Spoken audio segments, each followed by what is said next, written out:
Update sa repair. So tigas na talaga to, hindi na kayang repairin. Pukpukin, ayaw matanggal, natigas na. Ayan. Palit, manipis na. So yan po yung mga using.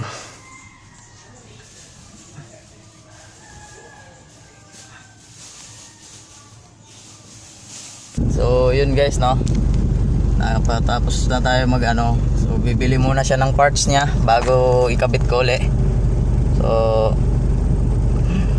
ayan, ayos na, parts na lang ang bibilin para ikabit uli.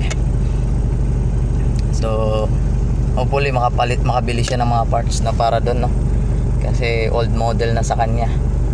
So 2C ang makina, so kailangan talaga sana meron para mas mabilis makabit agad.